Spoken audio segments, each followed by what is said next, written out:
সিলেটের থেকে রওনা দিচ্ছি। এটা এখন সেলফি ব্রিজের উপরে আছি।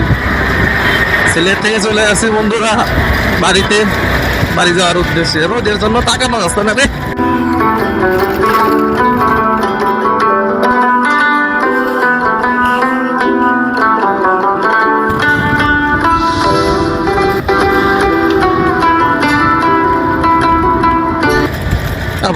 একবারে মুখে অপরা লাগছে রে। 4টার সময় গাড়ি, ট্রেনে তো 3টা 3:30 বেজে গেছে। দেখি অসম্ভব, এইভাবে ভিডিও করা যাবে না ভাইকে দিয়ে। হ্যাঁ, সবাই দোয়া করেন, আলহামদুলিল্লাহ ইনশাল্লাহ দোয়া করেন যাতে ভালোভাবে পৌঁছাইতে পারে আল্লাহ।